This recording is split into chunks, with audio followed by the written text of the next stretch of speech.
Saudara-saudara, Bapak mengucapkan banyak-banyak terima kasih atas pemberian baik dari Ketua Persatuan Ketua Sebut Kanada maupun dari Vancouver. Juga Bapak mengucapkan banyak-banyak terima kasih pula atas pelayanan para pengurus dan para saudara selama Bapak ada di Vancouver. Dan pula mengucapkan banyak terima kasih atas kepada saudara Subandi yang telah dengan ikhlasnya memberikan rumahnya untuk ditempati Bapak selama Bapak ada di sini, selama Bapak dengan rombongannya ada di sini. Demikianlah saudara sekalian yang Bapak ucapkan terutama, dan kemudian Bapak akan memberikan ceramah dan tersusul pula oleh kata-kata perpisahan karena besok pagi Bapak akan meninggalkan Vancouver, akan melanjutkan perjalanan ke Los Angeles.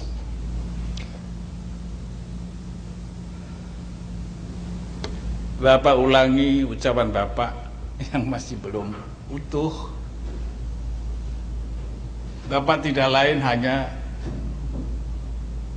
memujikan semoga jasa-jasa saudara sekalian dapat balasan dari Tuhan Yang Maha Esa yang berganda.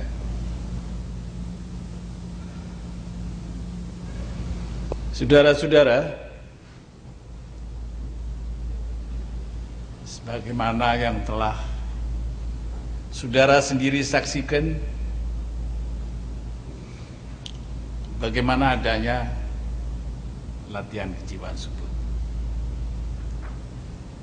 Dari latihan kejiwaan subut, saudara sekalian, maka akan dengan sendirinya segala kesalahan, walaupun tidak seluruhnya, yang berada dalam diri saudara sekalian sejak yang menurunkan, karena kesalahan itu tidak begitu mudah dapat disingkirkan selain Yang Maha Esa. Karenanya maka dari latihan yang begitu nampaknya seperti olahraga, tapi sebenarnya itulah yang terpenting bagi saudara sekalian dalam menerima latihan kejiwaan subut. Karena gerak-gerak yang ada dalam latihan kejiwaan subut itu benar-benar merupakan pembersihan yang berjalan dalam diri saudara sekalian. Walaupun saudara sekalian belum dapat merasakan bagaimana keadaannya sebenarnya, tapi itu sebenarnya lah yang dikatakan pembersihan yang berjalan dalam latihan kejiwaan subut, sehingga rasa diri saudara sekalian akan dapat kembali, walaupun tidak seluruhnya, kembali ke tempat semula, tempat yang asli, tempat yang benar, tempat yang sungguh-sungguh pada tempatnya.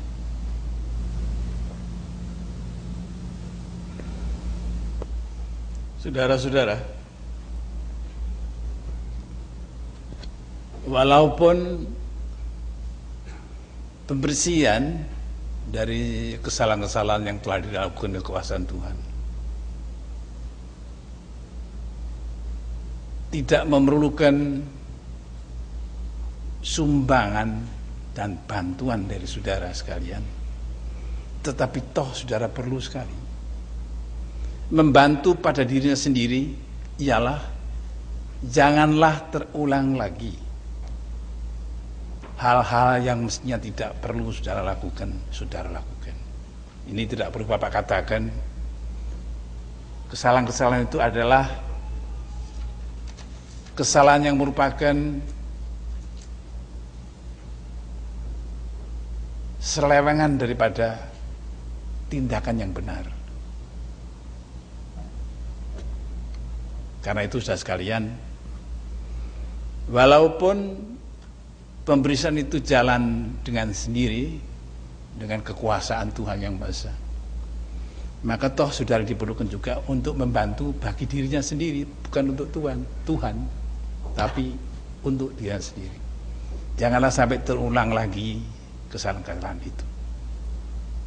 Dengan demikian sehingga kesalahan yang telah ada pada diri saudara sekalian tidak menjadi bertambah, tapi makin berkurang.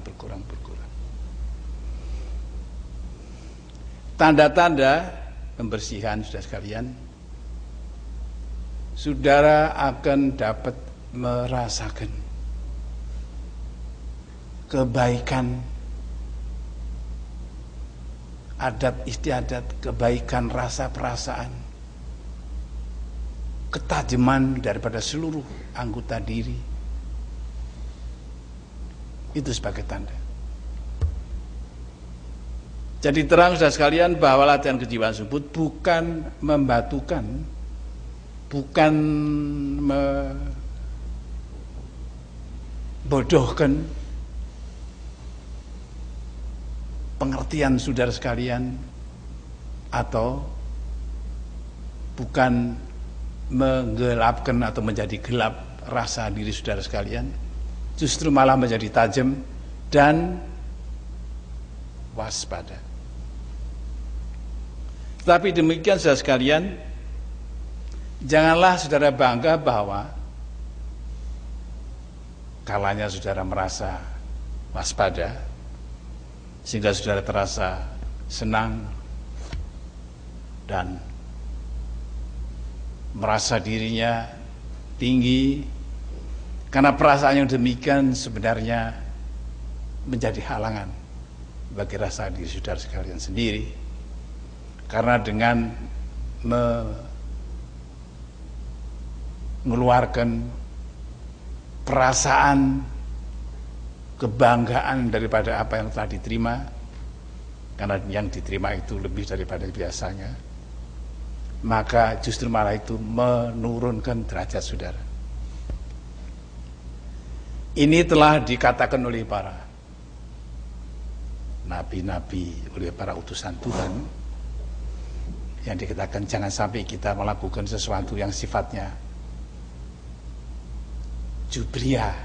Jubria itu bahasa Belandanya furbar gitu. Bahasa Inggrisnya malah saya tidak kenal.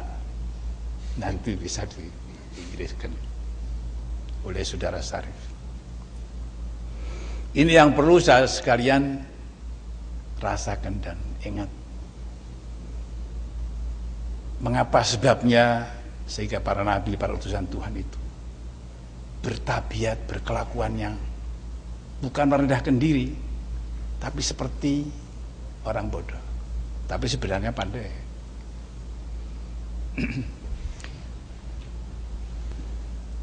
Tentang nafsu, saudara. Nafsu adalah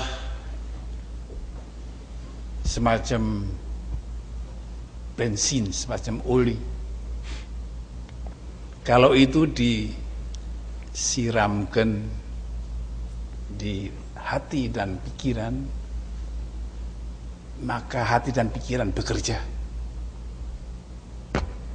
Oleh karena yang demikian itulah maka nafsu, walaupun nafsu itu musuh daripada manusia yang tentram hatinya, musuh daripada manusia yang berbakti kepada Tuhan yang Maha Esa, tapi sangat berguna bagi hidup manusia. Karena tidak, dengan nafsu manusia tidak bisa apa-apa, saudara. Oleh karena itu maka bagi saudara sekalian perlu sekali menginsafi bahwa nafsu perlu saudara gunakan di mana perlu. Sebab kalau tidak ada nafsu, saudara tidak bisa bekerja dan tidak suka bekerja dan tidak dapat hidup di dunia seperti yang sekarang ini. Karena nafsu sesudahnya disiramkan, sudahnya mempengaruhi hati dan akal pikiran, maka manusia dapat bikin berbuat segala macam kebutuhan dirinya, kebutuhan hidupnya, untuk melayani hidupnya selama hidup di dunia. Misalnya seperti rumah, pakaian, dan sebagainya, dan sebagainya. Karena maka benarnya disesalkan bagi mereka yang lantas segera meninggalkan kesenangan dunia, yang lantas meninggalkan keramaian dunia, ditempuh berdiam di tempat yang sunyi, yang tidak ada apa-apa. Dengan sengaja yang demikian mengharapkan agar nafsu yang selalu mempengaruhi dirinya dapat ditinggalkan. Tidak mengerti, saudara sekalian, bahwa manusia ditinggal nafsu itu mati, tidak hidup lagi di dunia. Jadi terangnya sekalian, sudah untung bagi kita, Pusat Kejahatan Subut telah dapat menerima sesuatu dari Tuhan yang sudah tidak mudah terpengaruh lagi oleh nafsu apabila kita sendiri tidak melakukan kesalahan. Sebab banyak juga karena dirasa dirinya sudah bisa, dirasa dirinya telah didekati Tuhan, sehingga ada yang memilih rasa perasaan yang dikatakan acuh tak acuh. Nanti gampang kalau sudah ada waktu minta ampun lagi, begitu. Umpamanya saja. Tidak boleh. Dan nafsu itu tadi telah Bapak terangkan, perlu kita pakai. Dan untuk memakai itu sehingga kita benar-benar dapat memakainya dan tidak terganggu, yaitu yang Bapak katakan, sudah sekalian, perlu melakukan enterprise. Enterprise sesuatu usaha. Saudara tidak akan bisa hidup, tidak bisa makan kalau tidak mencari, ya dikatakan saya mencari uang, tapi untuk mendapat uang tentu saudara melakukan sesuatu pekerjaan yang benar-benar manfaat bagi saudara sekalian. Dengan dilakukan enterprise, setiap saudara melakukan enterprise, saudara tidak akan lupa seperti kalau saudara ada dalam latihan. Andai kata enterprise saudara lakukan itu upama saja tukang menghitung uang, umpamanya uang, money. Setiap menghitung uang sudah tidak terlepas daripada puji Tuhan, sudah kepada Tuhan yang besar. Kelihatannya cering itu, tapi dalam rasa diri saudara seperti mengucapkan Allah. Itu kalau saudara menjadi seorang yang pegang uang. Tapi kalau saudara sebagai sekretaris yang mengerjakan pekerjaan, dalam menulis demikian juga.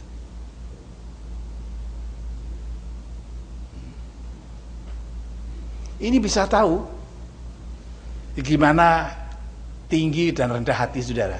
Upama saja Bapak katakan saja, upama saja, ini Bapak tidak menentukan. Saudara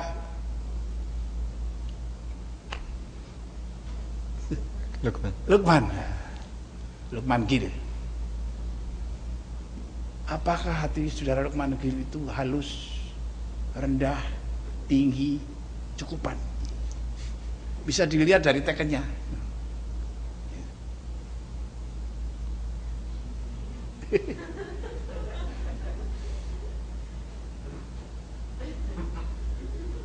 Lukman, tapi dengan goyang, artinya masih samar-samar. Ya. Itu tidak boleh. Biar sungguh-sungguhlah percaya pada Tuhan. Karena kecelakaan atau kekurangan kebahagiaan hidup akan dapat dialami, akan tiba pada dirinya apabila rasa dirinya terasa was-was, tidak mantap. Karena itu maka semua apa yang dikerjakan mantap karena Tuhan, katanya. Ditambahi dengan kata-kata Bismillahirrahmanirrahim, artinya Tuhan Maha Kuasa. Siapa berani sama Tuhan gitu. Jadi Tuhan yang kuasa. Dengan demikian sehingga saudara membiasakan mantap dan percaya kepada kebesaran Tuhan walaupun saudara melakukan pekerjaan seperti biasa orang bekerja. Ini telah dilakukan oleh para sarjana-sarjana agama. Yaitu ada yang pakai itu seperti tasbih gitu. Setiap jalan dia hitung tasbih. Ya boleh saja mengatakan macam-macam apa, astagfirullahaladzim, astagfirullahaladzim gitu para orang Islam, atau Allahu Akbar, Allahu Akbar, Allahu Akbar, Allahu Akbar, dihitung. Tapi itu tinggal dihitung. Kalau saudara tidak usah ngitung, tidak usah ya, tidak usah dihitung. Saudara dalam seperti kalau sudah melakukan latihan itu, ingat bahwa hidupnya saudara itu karena Tuhan yang bahasa. Nah ini dibiasakan pada setiap saudara melakukan pekerjaan. Inilah yang Bapak katakan, tekunilah latihan kejiwaan subuh itu. Tidak lantas saben malam latihan, gedobrakan itu nanti malah tangganya susah merasakan. Apalagi saudara yang teriak-teriak, nanti tangganya malah lapor pada polisi. Ditangkap. Jadi kita bisa menyimpan rahasia yang sebenarnya itu penting. Jadi kalau ada saudara ada di depan saudara-saudara, diam saja, saudara akan mengerti bagaimana saudara itu hatinya, mengerti, akan mengerti. Tidak usah apa sih, hatimu tidak baik, tidak usah mengatakan begitu, tidak usah. Tidak usah. Jadi saudara supaya mengerti dan bisa tata susila. Inilah yang Bapak katakan susila budi dharma itu. Jadi Tuhan telah mempelajari kita, Tuhan telah mempelajari saudara sekalian, agar saudara menjadi manusia yang sopan santun, tahu tata cara hidup, tapi dapat menerima pemberian Tuhan yang Maha Esa, dan juga dapat cari uang. Jadi tidak disalahkan saudara sekalian, cari uang tidak disalahkan. Saudara boleh cari uang sebanyak-banyaknya kalau bisa, gitu. Tidak ada larangan. Asal saudara ingat ini tadi, bahwa selama menghitung uang itu, kalau dibunyikan Allah, Allah, Allah, gitu, ya tidak bunyi Allah, Allah, nanti kan tidak bisa ngitung. Kalau menghitung kertas 10 banyak, Allah, Allah, Allah, berapa? Nanti dulu. Tidak usah, Allah itu dalam sadar merasa itu. Inilah yang Bapak katakan interpretasi itu, saudara sekalian. Jadi saudara bisa bekerja normal seperti biasa orang bekerja. Gitu. Nah, kalau saudara tanya apa bedanya Pak dengan orang yang tidak dengan itu dia terisi puji kepada Tuhan, ya bedanya besar sekali. Karena hasilnya daripada apa yang telah dicari. Kalau orang yang tidak dapat menerima pemberian Tuhan yang Maha Esa, ya tidak bakti pada Tuhan, maka jadi kaya. Maka kekayaan itu menjadi penyakit, saudara sekalian. Benar menjadi penyakit. Apalagi kalau musim gelap-gelap, apalagi kalau di desa. Boleh akan nyimpen barangnya itu ditaruh sini, ambil lagi taruh sini, sehingga ambil lagi taruh sini. Khawatir nanti kalau dicuri orang, itu kalau sedikit. Kalau yang milioner ya ada lain lagi. Kalau ada berontak, wah gimana ini? Setiap kali dia telepon pada bank supaya nyimpen uangnya yang baik, yang tertib, jangan sampai ketahuan oleh orang lain. Umpamanya begitu. Begitu juga orang yang pandai, saudara.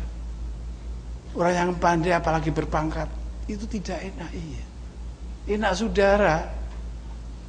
Saudara ini punya uang umpama saja itu 1 juta saja sudah, wah sudah mukti sudah. Mungkin kalau bangun pagi sampai jam 12 baru bangun. Bangun ibadat puasa umpamanya yang melakukan puasa, tidur lagi, bangun lagi jam 5, ibadat, sudah tidak tidur lagi jam 5. Tapi kalau tidur lagi boleh, asal tidak melewati maghrib saja. Ada yang tidur lagi sampai jam 7, bangun maghrib, habis maghrib buka gitu ya. Enak itu sudah. Jadi puasa bangunnya itu cuma kira-kira 3-4 jam saja. Boleh diatur, boleh. Puasa boleh diatur. Tuhan mengizinkan semua apa yang dilakukan manusia asal benar, asal melalui kebenaran, asal tidak menyalahi kebenaran lah gitu. Umpama saja seperti saudara dekat pada orang yang tidak puasa, lantas sengaja saudara makan di depannya, ya, tidak boleh. Jangan menunjukkan ketidakpuasamu kalau kamu kebetulan berdekatan dengan orang yang sedang berpuasa gitu.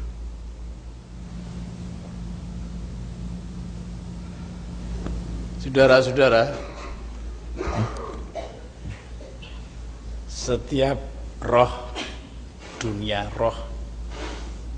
daya hidup itu sama saja halnya seperti apa yang ada di dunia ini. Seperti manusia ini semuanya. Jadi ada masyarakatnya. Seperti manusia ini ada masyarakat yang di desa-desa, yang disebut kampungan, orang biasa, yaitu kalau di dalam dunia biasa dikatakan Liberal Party, yaitu kaum buruh. Terus ada lagi yang di atasnya lagi, yaitu kaum buruh agak tinggi lagi, kaum buruh halus yang nulis-nulis, tapi juga banyak pebelanjanya. Ada lagi atasnya kaum buruh yang lebih halus dan lebih tinggi, dan belanjanya juga besar, dan demikian berturut-turut sampai 7 tingkat. Jadi roh rewani yang disebut roh Seitonia itu ada tingkatan 1 sampai 7. Itulah karenanya maka ada nabi yang dari kebendaan, dari Seitonia, yaitu dikatakan Nabi Sulaiman. Jadi ini cerita ya seperti Bapak katakan ini telah terbukti dari manusia-manusia yang telah mengalami. Misalnya saja di Indonesia, saudara, ada seorang raja wali tapi raja dan wali. Ini namanya Sultan Agung namanya. Ya kalau diteruskan namanya Sultan Agung Prabu Hanyokrokusumo namanya. Ini dikatakan sudah wali Allah. Wali. Sudah dikatakan dekat sekali kepada kekuasaan Tuhan. Jadi karena itu ada katakan wali tapi raja. Mengapa sudah wali dan raja masih suka duduk bersama? Malahan bukan duduk saja ya, pendeknya seperti istri dengan Raja Seitonia, yaitu dikatakan Raja Kidul, Raja Selatan dari Samudra Selatan. Sedangkan dia, sudah sekalian, beliau adalah murid dari Sunan Kalijogo, yaitu murid dari wali yang utama. Mengapa? Jadi terangnya sudah sekalian, Walaupun dikatakan setoniah itu adalah daya hidup yang seperti Bapak katakan diupamakan lantai. Tapi tidak lantai rumput, tapi lantai dari marmer, lantai dari emas, gitu ya. Gitu. Tapi walaupun dari emas, lantai namanya. Gitu. Jadi terus sekalian bahwa setiap roh itu tingkat 777. Karena itu maka Bapak katakan masih jauh, saudara. Jalan kejiwaan sampai, jangan dikatakan sampai ke Tuhan. Dikatakan saja sampai ke manusia yang sempurna, yaitu rohani atau rahmani, itu sudah jauh sekali. Karena manusia sudah tidak dengan akal pikirannya. Manusia sudah sama sekali tidak terpengaruh oleh nafsu yang biasanya mempengaruhi. Dan ini dapat dinyatakan, saudara, seperti halnya yang telah Bapak seringkali katakan, yaitu Nabi Isa Kristus. Kristus telah menyatakan bahwa surga, dikatakan surga itu adalah dunia yang luas, tak dapat dibandingkan dengan dunia ini. Karena itu maka beliau, Kristus, suka hidup sederhana saja di dunia ini. Karena sebagai utusan. Demikian juga hanya dengan Nabi Muhammad yang telah dinyatakan, yaitu Mi'raj Nabi Muhammad. Beliau telah diangkasakan oleh kekuasaan Tuhan. Benar-benar diangkasakan Tuhan. Bukan dalam mimpi, tidak. Bukan dalam dunia halus, tidak.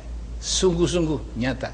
Lebih nyata daripada kalau hidupnya di dunia. Kalau hidupnya di dunia seperti ini, saudara sekalian, cobalah ya. Sudah ikut-ikut terima.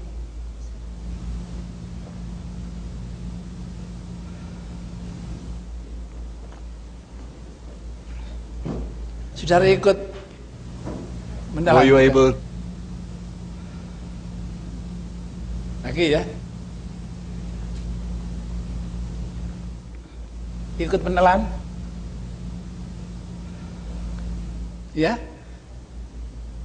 Bagaimana? Yang belum. So, yang sudah terima. Yes. Papa just wants to know though, anyone who Papa saja. knows most of you didn't receive it, but did anyone receive it? Ya. Ya, ada satu dua. Yes. Nah, itu ada. Ini kok tidak bilang tidak kediam saja. Yang di depan nih.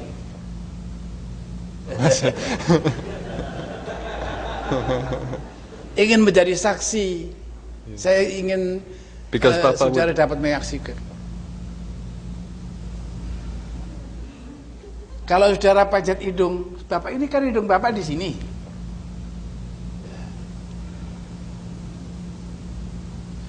Gimana?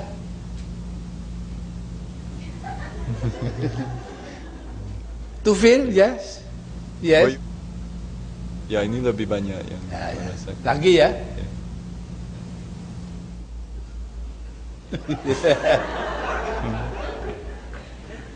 Terasa?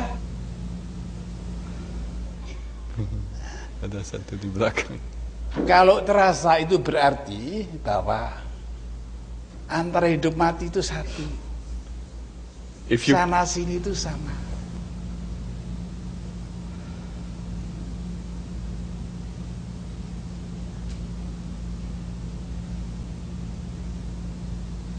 Bapak pujikan semoga saudara sampai ke situ pula, tapi masih jauh. Apa saya terjemah? Ini saja. Nah, sekarang diterjemahkan.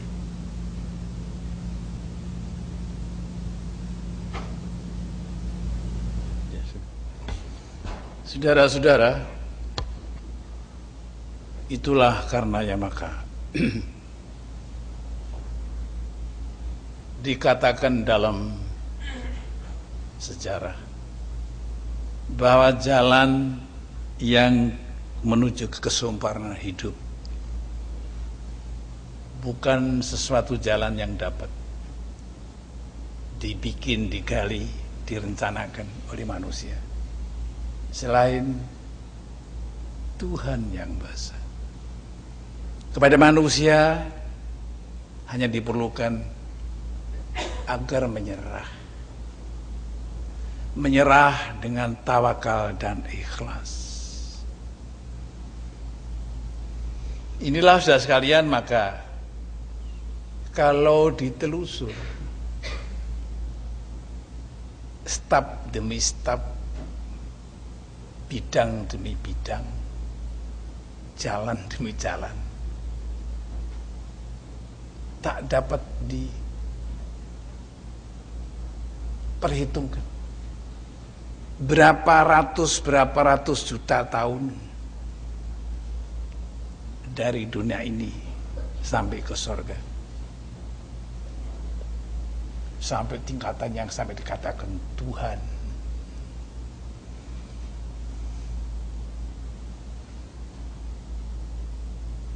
Oleh karena itu saudara sekalian,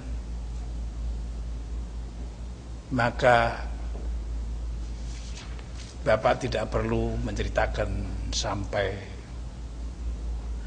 lanjut. Sedangkan dalam buku Bapak dari Susila Bodhidharma sedikit banyak telah menggambarkan. Jadi kalau saudara memang benar-benar dapat merasakan, bacalah buku itu untuk sedikit banyak dapat meraba-raba. Begitulah jalan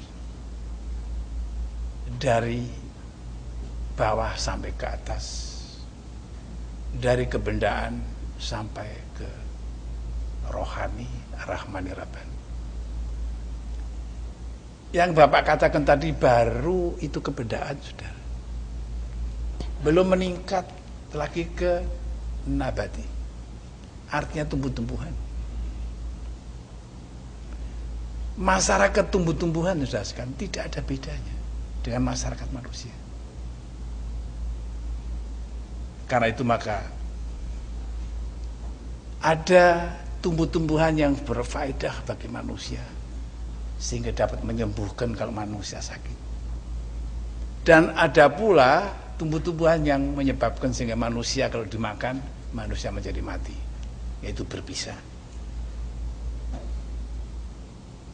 Dan tumbuh-tumbuhan saudara sekalian yang telah dijadikan seperti makanan,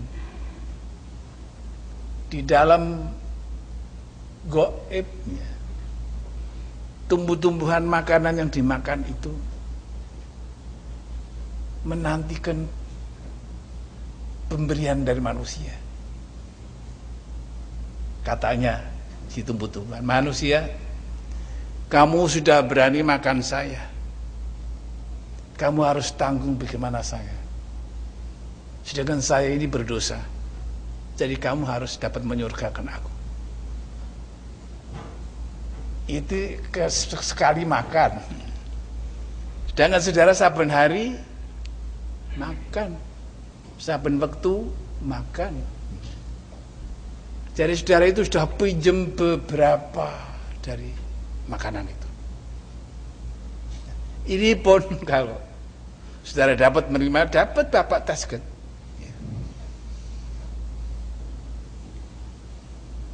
Upama saja saudara dengan roti ada di depan, saudara mau makan roti, coba dirasakan. Roti ada di depan saudara,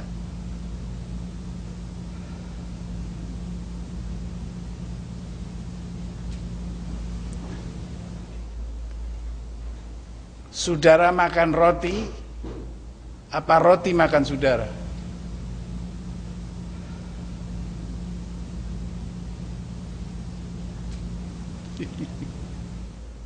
Bread makan saudara. Sedangkan mestinya saudara harus dapat menyurgakan roti.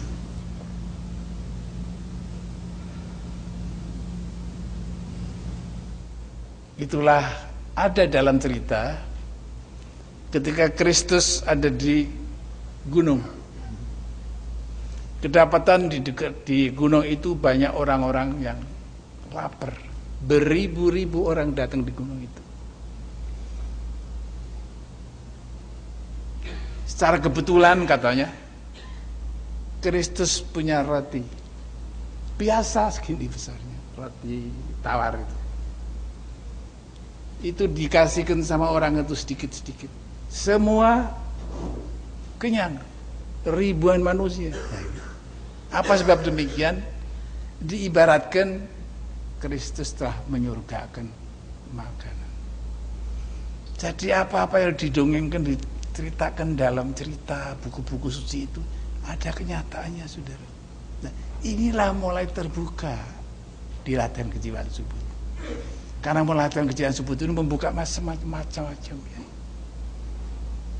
Nanti Bapak bisa ngeteskan lagi kepada saudara.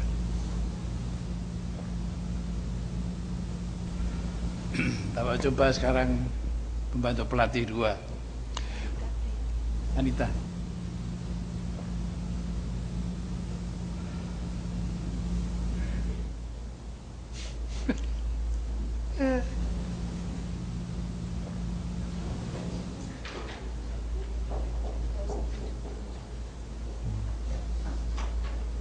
Dua saja. Dua. Tuh. Saudara berdiri sini ke sana, saudara berdiri situ ke sini.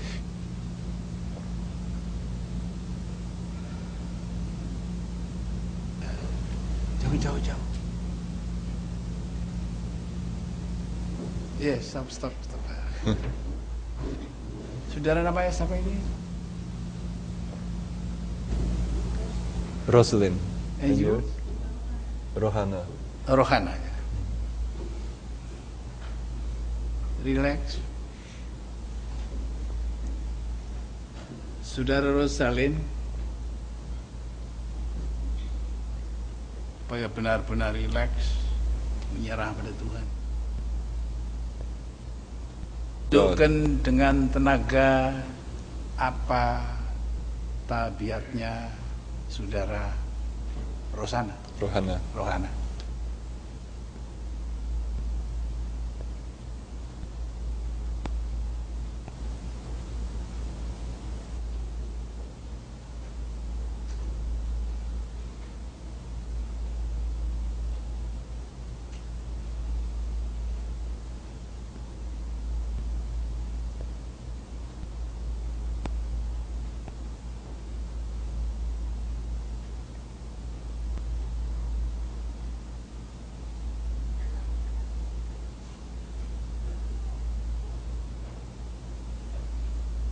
Ya, sudah.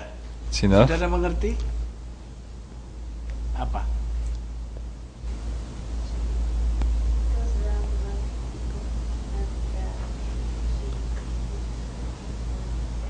Bahwa dia suka mendekati orang-orang dan cari-cari. Ya.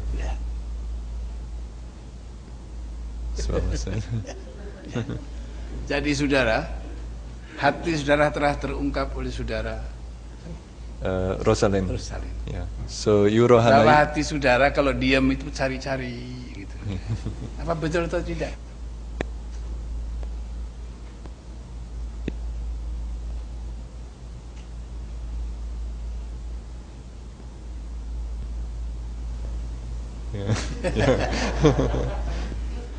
Itulah sebabnya karena dikatakan saudara seperguruan tidak boleh bertengkar, tidak boleh bermusuhan karena saling dapat mengetahui isi hatinya.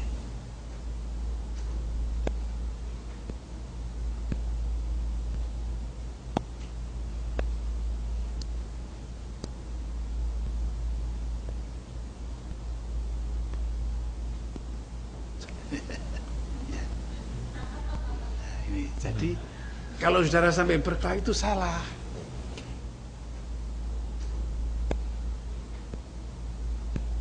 Karena itu maka saudara seperguruan dikatakan saudara Sinorowati. Sinorowati itu saudara yang sudah tahu bagaimana rasa hidup saling. Lagi. Now again. Sekarang sebaliknya. Now Baba's going to do the other way, because now Rohana has to check on you, Roslyn. Coba Rohana diterima. Apakah saudara Rosalin kalau dicela marah atau tidak?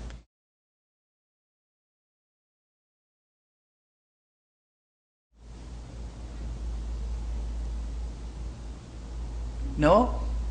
Wah, bagus gitu. Demikian. Jangan tidak. Ya sudah. Ini contoh-contoh kenyataan dalam kejiwaan. Jadi orang-orang kata yang demikian, orang-orang tua atau para utusan, itu sekarang kenyataannya dikupas dalam mata kejiwaan. Cobalah sekarang pria. And now the men, two men helpers, please, to the front.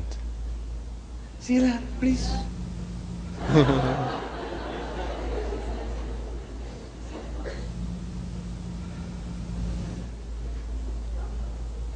Ban ajar.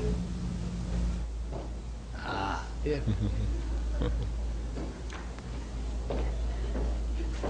Yes, good.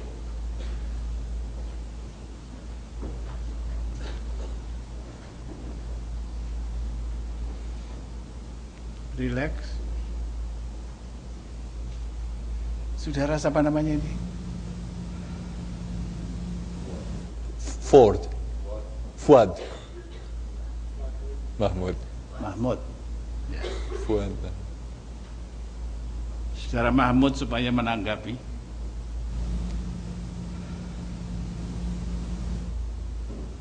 Saudara Fuad.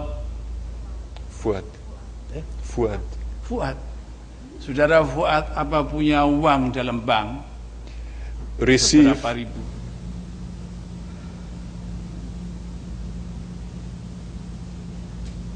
Of not. Oh tidak. Ya sudah. Okay, that's enough. Sekarang saya tanya, bagaimana saudara Fuad?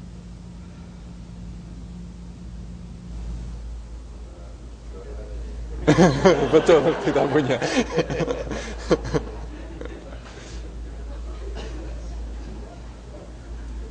Sekarang kembali saudara Fuad yang terima. Relax.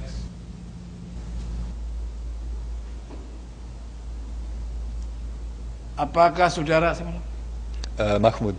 Mahmud kalau dicela marah atau diam saja atau ketawa saja?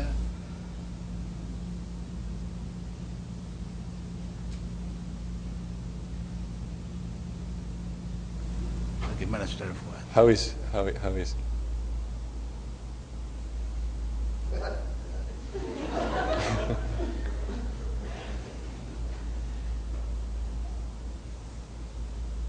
Ya, setengah nesu, setengah tidak ya.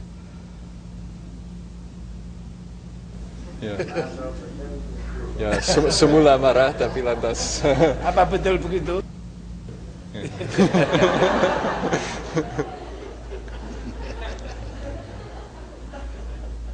Nah, sekarang untuk dua-dua.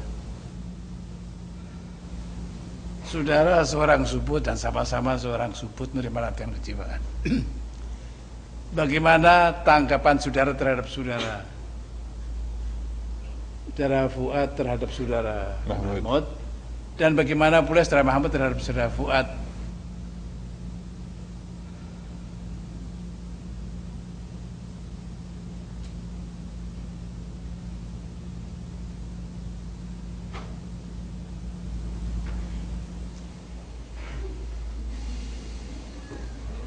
Ya.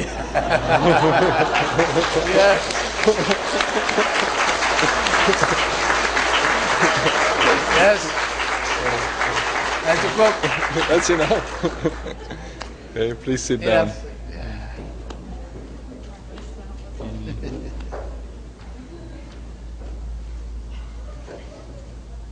Demikian saudara sekalian kenyataan-kenyataan bahwa dari latihan kejiwaan Subud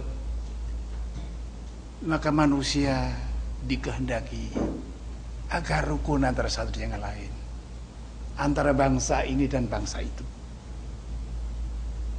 Jadi adanya dunia ini begini kacau, chaos, karena manusia tidak rukun, apalagi yang lain bangsa. Sedangkan kepada saudara sendiri aja tidak rukun. Karena apa? Benda saudara. Orang yang sama-sama agamanya toh berkelahi, bunuh-membunuh seperti Iran.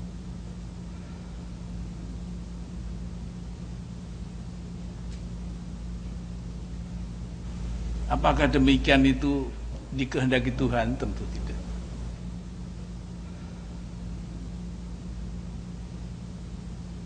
Jadi salahnya sendiri karena terpengaruh oleh nafsu dan kebedaan.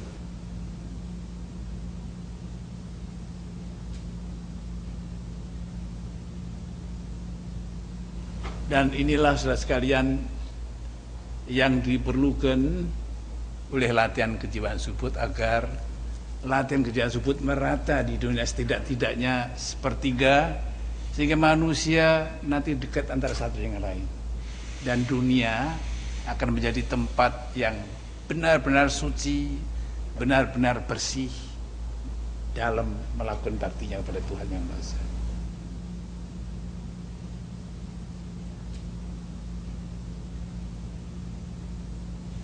Demikian saudara sekalian, maka jauh-jauh dari Indonesia sampai ke sini, Bapak sudah tua, toh masih memerlukan mendekati saudara sekalian, agar benar-benar saudara dapat mengimbangi kesayangan Tuhan kepada manusia, kepada saudara sekalian, sehingga latihan kejiwaan ini dapat merubah tabiat manusia ini dari yang jelek jadi yang baik, yang dari tidak rukun menjadi rukun, supaya benar-benar dapat merata. Itulah yang menjadi kehendak Tuhan, sehingga saudara sekalian benar-benar mengamalkan amal yang setinggi-tingginya, amal yang semulia-mulianya untuk masyarakat manusia.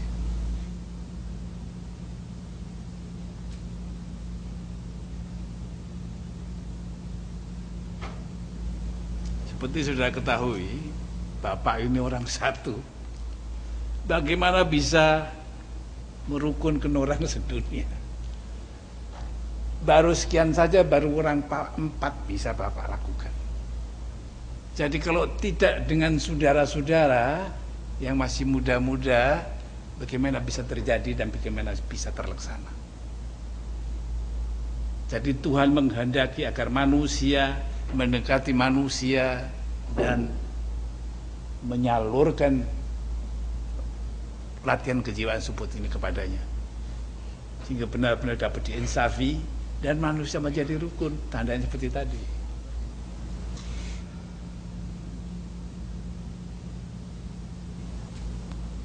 Saudara-saudara, Bapak katakan pembantu pelatih, dan saudara sendiri kalau dijadikan pembantu pelatih senang juga, tapi nyatakanlah dengan perbuatan. Kalau benar-benar saudara pembantu pelatih, benar-benar pembantu pelatih, bantulah Bapak untuk mengisahkan manusia, sehingga manusia itu mengenal pribadinya, seperti saudara-saudara sekalian.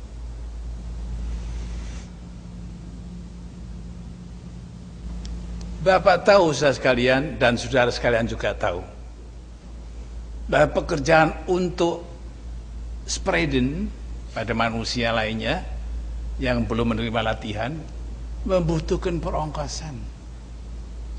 Dan ini jangan sampai saudara keluar dari sakunya sendiri, supaya keluar dari saku saudara-saudara lainnya yang banyak. Dan oleh karena yang diperlukan itu uang, saudara harus cari bagaimana caranya untuk mendapatkan uang, yaitu enterprise ini. Jadi kembali saudara sekalian, agama Islam bisa disebarkan sampai ke seluruh dunia karena berdagang. Demikian juga agama Kristen bisa tersebar di dunia karena berdagang juga, pergi kemana-mana dengan ongkos. Jadi sesuatu pengetahuan, baik pengetahuan itu spiritual maupun pengetahuan itu biasa filsafat, kalau tidak ada uangnya tidak bisa jalan, sudah sekalian. Karena itu maka ini bukan Bapak perlukan untuk memperkaya, saudara menjadi orang kaya, tidak. Saudara menjadi orang yang bisa mengongkosi tindakan saudara untuk mengisahkan manusia, agar manusia dapat menerima latihan seperti saudara sekalian.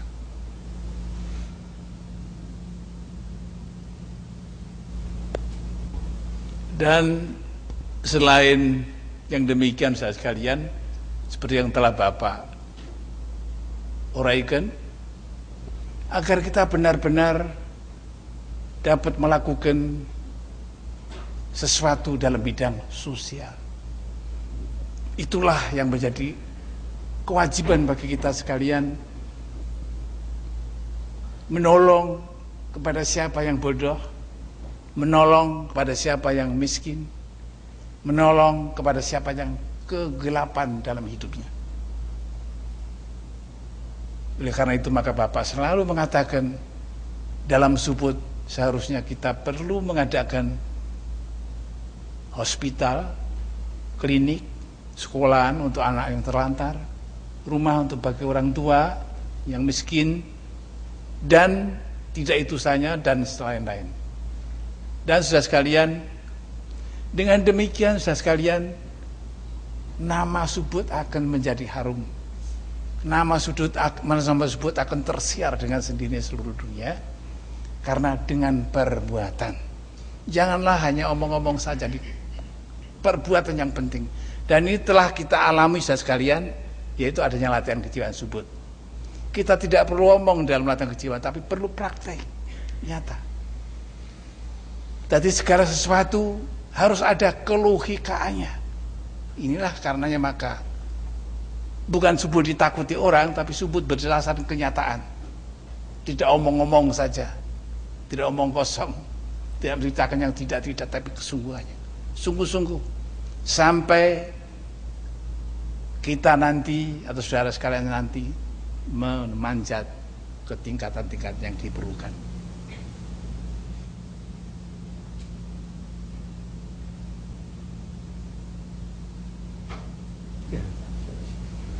Demikian saudara sekalian, sehingga saudara-saudara akan dapat kenyataan, akan dapat menyaksikan kesungguhan latihan kejiwaan Subud, baik yang mengenai spiritual maupun yang mengenai material, jadi lahir maupun batin. Saudara-saudara, inilah yang menjadi cita-cita Subud menurut apa yang telah Bapak terima dari kekuasaan Tuhan. Hendaknya benar-benar saudara perhatikan agar perkembangan Subud di mana-mana akan dapat berjalan dengan sebaik-baiknya.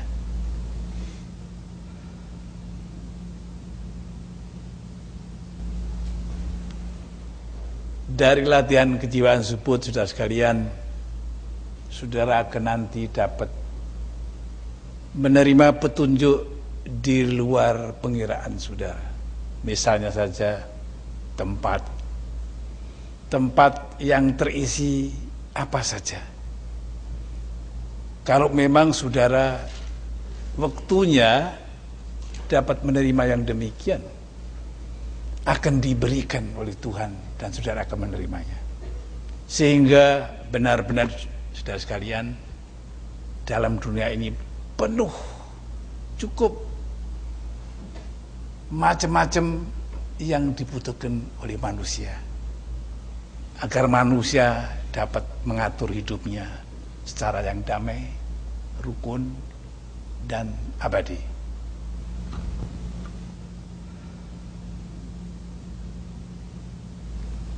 Sekian saudara sekalian, uraian Bapak pada malam ini. Tidak lain Bapak hanya memujikan semoga sedikit banyak saudara dapat melaksanakan apa yang telah Bapak pesankan.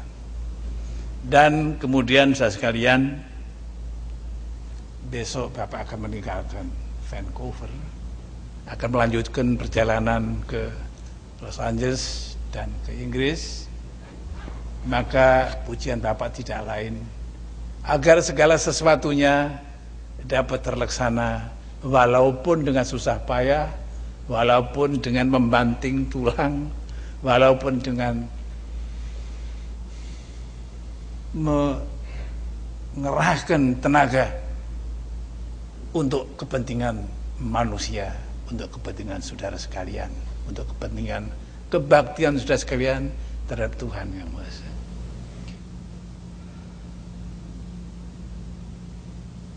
Sekian, terima kasih.